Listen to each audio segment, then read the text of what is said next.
Assalamualaikum warahmatullahi wabarakatuh. Kami dari kelompok C1 D4 Keperawatan Anestesiologi Universitas Harapan Bangsa akan menampilkan hasil presentasi kelompok kami tentang kompartemen cairan tubuh dan gangguan keseimbangan air serta elektrolit. Tubuh manusia terdiri dari dua bagian utama, yaitu bagian yang padat dan bagian yang cair. Bagian padat terdiri dari tulang, kuku, otot, dan jaringan yang lain. Sementara bagian yang cair terdiri dari cairan intraseluler dan cairan ekstraseluler. Jenis cairan dan indikasinya terdiri dari dua, ada cairan kristaloid dan cairan koloid. Cairan kristaloid ada tiga, yaitu isotonis, hipertonis, dan hipotonis.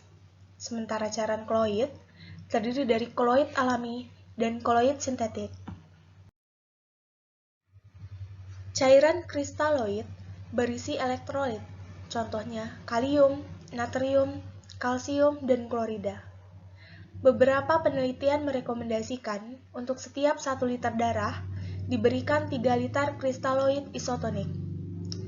Kristaloid murah, mudah dibuat, dan tidak menimbulkan reaksi imun. Larutan kristaloid adalah larutan primer yang digunakan untuk terapi intravena prehospital. Sementara isotonis, ketika memberikan kristaloid isotonis, tidak terjadi perpindahan yang signifikan antara cairan di dalam intravaskular dan sel. Dengan demikian, hampir tidak ada atau minimal osmosis. Keuntungannya, yaitu murah, mudah didapat, mudah penyimpanannya, bebas reaksi, dapat segera dipakai untuk mengatasi defisit volume sirkulasi, menurunkan viskositas darah, dan dapat digunakan sebagai fluid challenge test. Sementara efek sampingnya, yaitu terjadinya edema perifer dan edema paru pada jumlah pemberian yang besar. Contoh larutan kristaloid isotonis adalah rincer laktat.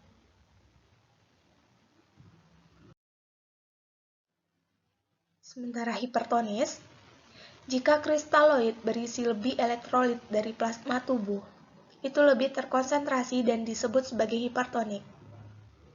Administrasi dari kristaloid hipertonik menyebabkan cairan tersebut akan menarik cairan dari sel ke ruang intravaskular.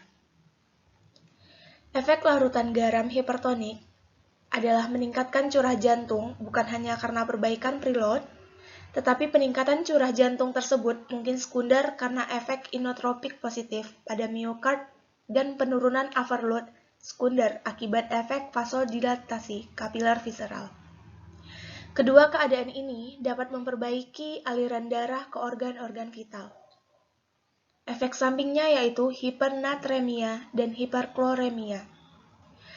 Contoh larutan kristaloid hipertonis yaitu dextrose 5% dalam setengah normal salin, dextrose 5% dalam normal salin, salin 3%, salin 5%, dan dextrose 5% dalam RL ref 2,3.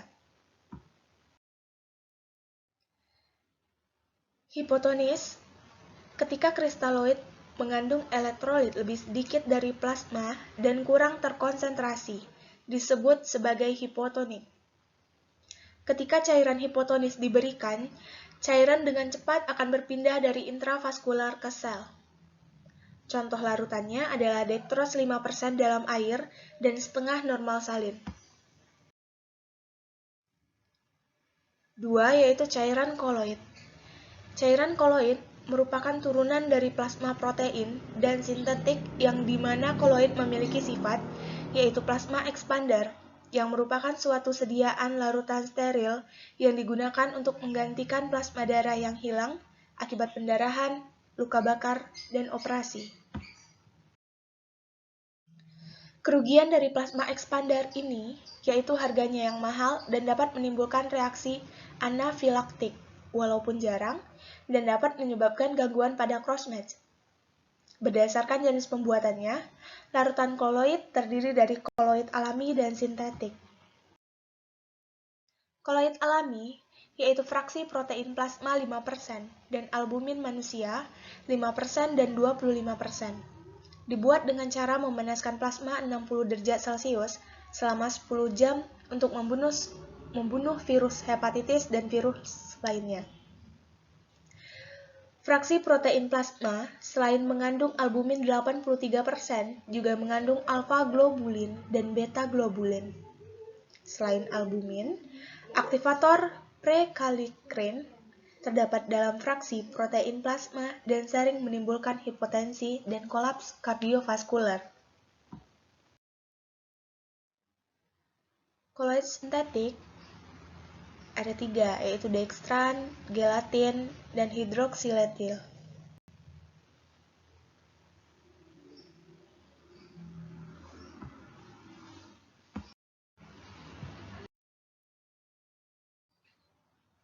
Pertama, dextran. Koloid ini berasal dari molekul polimer glukosa dengan jumlah yang besar.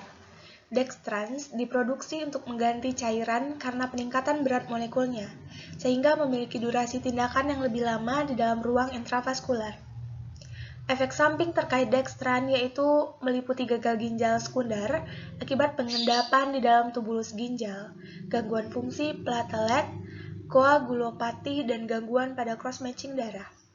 Tersedia dalam bentuk dextran 40, Reo-Macrodex, dengan berat molekul 40.000 dan dextran 70 Macrodex dengan berat molekul 60.000 sampai 70.000. Kedua, hidroksitelyl starch. Cairan koloid sintetik yang sering digunakan saat ini. Pemberian 500 ml larutan ini pada orang normal akan dikeluarkan 46% lewat urin dalam waktu 2 hari, dan sisanya yaitu starch yang bermolekul besar sebesar 64% dalam waktu 8 hari. Low molecule weight hidroksiletil starch mirip Heta starch, mampu mengembangkan volume plasma hingga 1,5 kali volume yang diberikan dan berlangsung selama 12 jam. Karena potensinya sebagai plasma volume expander yang besar dengan toksisitas yang rendah dan tidak mengganggu koagulasi, maka pentastart dipilih sebagai koloid untuk resusitasi cairan jumlah besar. Yang ketiga, gelatin. Merupakan bagian dari koloid sintesis yang terbuat dari gelatin, biasanya berasal dari kolagen bovin serta dapat memberikan reaksi. Larutan gelatin adalah urea atau modifikasi succinylate cross-linked dari kolagen sapi. Berat molekul gelatin relatif rendah, 30,35 kDa, jika dibandingkan dengan koloid lain. Pengangkut berisi NaCl 110 mol per liter. Efek ekspansi plasma segera dari gelatin adalah 80-100% dari volume yang dimasukkan di bawah kondisi hemodilusi normovolemik. Efek ekspansi plasma akan bertahan 1-2 jam. Tidak ada batasan dosis maksimum untuk gelatin. Gelatin dapat memicu reaksi hipersensitivitas lebih sering daripada larutan HES. Meskipun produk mentahnya bersumber dari sapi, gelatin dipercaya bebas dari resiko penyebaran infeksi. Kebanyakan gelatin diekskresi melalui ginjal dan tidak ada akumulasi jaringan.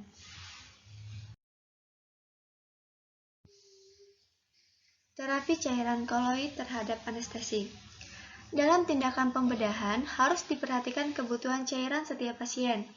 Pasien yang akan dilakukan tindakan pembedahan, baik operasi kecil maupun besar, harus mendapatkan terapi cairan intravena. Seorang anestesi harus bisa memberikan terapi cairan yang adekuat untuk mengganti cairan dan elektrolit yang hilang sebelum dan selama tindakan pembedahan, oleh Morgan 2006. Tujuan pemberian terapi cairan pada pasien perioperatif adalah sebagai berikut. Yang pertama, mengganti cairan yang hilang. Kedua, mengganti kehilangan cairan yang sedang berlangsung. Ketiga, mencukupi kebutuhan per hari. Keempat, mengatasi shock. Yang kelima, mengoreksi dehidrasi. Dan yang terakhir, mengatasi kelainan akibat terapi oleh Mangku 2010. Pemberian cairan selama operasi bertujuan untuk memfasilitasi vena terbuka, koreksi kehilangan cairan melalui luka operasi, mengganti pendarahan dan mengganti cairan yang hilang melalui organ ekskresi. Cairan yang digunakan pada terapi ini yaitu cairan pengganti, bisa kristaloid, koloid, ataupun transfusi darah. Komposisi dan kompartemen cairan tubuh TBW atau Total Body Water. Air merupakan komponen utama dalam tubuh. Komposisi cairan tersebut terdiri dari air dan zat terlarut, baik yang termasuk elektrolit maupun yang non-elektrolit. Total body water 40-80% dari berat tubuh, tergantung jumlah jaringan adipos yang berbeda atau mengandung sedikit air. Total body water pada wanita lebih kecil dibanding dengan laki-laki dewasa pada umur yang sama, karena ada hormon estrogen yang mendorong pengendapan lemak. Total body water pada neonatus lebih tinggi, yaitu sekitar 70-80% berat badan. Total body water berdasarkan usia. Yang pertama pada bayi baru lahir adalah 75%. Dewasa, pria berumur 20-40 tahun adalah 60%, wanita berumur 20-40 tahun adalah 50%, dan usia lanjut umur 60 tahun ke atas adalah 45-50%. Cairan intraseluler. Membran sel bagian luar memegang peranan penting dalam mengatur volume dan komposisi intraseluler. Pompa membran bond ATP dependen akan mempertukarkan Na dengan K dengan perbandingan 3:2. Oleh karena membran sel relatif tidak permeabel terhadap ion Na dan ion K, oleh karenanya potasium akan dikonsentrasikan di dalam sel sedangkan ion sodium akan dikonsentrasikan di ekstrasel. Potasium adalah kation utama ICF dan anion utamanya adalah fosfat. Akibatnya, potasium menjadi faktor dominan yang menentukan tekanan osmotik intraseluler, sedangkan sodium merupakan faktor terpenting yang menentukan tekanan osmotik ekstraseluler. Cairan ekstraseluler. Fungsi dasar, menyediakan nutrisi bagi sel dan memindahkan hasil metabolismenya. Keseimbangan antara volume ekstrasel yang normal, terutama komponen sirkulasi atau volume intravaskular adalah hal yang sangat penting. Sodium merupakan kation ekstraseluler terpenting dan merupakan faktor utama dalam menentukan tekanan osmotik dan volume, sedangkan anion utamanya adalah klorida atau Cl-, bikarbonat atau HCO3-. Perubahan dalam volume cairan ekstraseluler berhubungan dengan perubahan jumlah total sodium dalam tubuh. Hal ini tergantung dari sodium yang masuk, ekskeri sodium renal dan hilang sodium ekstrarenal. Nah, pada gambar ini adalah komposisi dan kompartemen cairan tubuh. Ini adalah gambar untuk pengukuran kompartemen cairan tubuh. Membran semipermeabel, konsentrasi dan pergerakan cairan. Membran semipermeabel merupakan suatu jenis membran polimerik biologis atau sintetik yang memungkinkan molekul atau ion tertentu untuk melewatinya dengan difusi atau terkadang melalui proses khusus seperti difusi terfasilitasi, transport pasif, atau transport aktif. Laju pelewatan molekul atau ion tersebut dipengaruhi oleh tekanan, konsentrasi, dan suhu dari molekul atau zat terlarut di kedua sisi, serta permeabilitas membran untuk masing-masing zat terlarut. Tergantung pada membran dan zat terlarut, permeabilitas mungkin bergantung pada ukuran, kelarutan, sifat fisik, atau kimia dari zat terlarut tersebut. Banyak material alami dan sintetik yang lebih tebal dari membran juga bersifat semi-permeabel. Salah satu contohnya adalah film tipis di bagian dalam telur. Membran semi-permeabel dan membran selektif permeabel. Yang pertama, membran semi-permeabel. yaitu menggambarkan membran yang memungkinkan beberapa partikel untuk melewatinya atau berdasarkan ukuran. Sedangkan membran selektif permeabel adalah memilih apa yang dapat melewati membran tersebut atau ukuran bukan merupakan faktor. Pergerakan cairan semi permeabel. Yang pertama, cairan akan dibawa melalui pembuluh darah, bagian dari IVF. Yang kedua, secara cepat cairan dari intravaskular akan saling bertukar dengan interstitial melalui membran kapiler yang semi permeabel. Kemudian yang ketiga, secara cepat cairan dari intravaskular akan saling bertukar dengan interstitial melalui membran kapiler yang semi permeabel. Gangguan keseimbangan air dan elektrolit. Yang pertama, dehidrasi. Dehidrasi merupakan suatu kondisi defisit air dalam tubuh akibat masukan air dan elektrolit yang kurang atau keluaran yang berlebihan. Kondisi dehidrasi terdiri dari 3 bentuk, yaitu yang pertama isotonik, bila air hilang bersama garam. Yang kedua hipotonik, kehilangan natrium yang lebih banyak dibandingkan air. Yang ketiga hipertonik, kehilangan air yang lebih banyak daripada natrium. Yang kedua ada endema. Endema adalah penumpukan cairan dalam ruang di antara sel. Endema dapat terjadi di seluruh bagian tubuh, namun yang paling jelas terlihat pada lengan atau tungkai. Endema terjadi saat cairan di pembuluh darah keluar ke jaringan sekelilingnya. Cairan kemudian menumpuk sehingga membuat jaringan tubuh menjadi bengkak.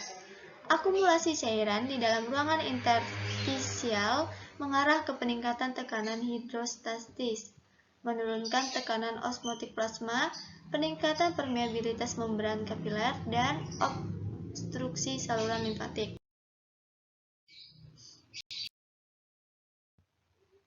Oke, sekian dari kelompok kami. Terima kasih dan wassalamualaikum warahmatullahi wabarakatuh.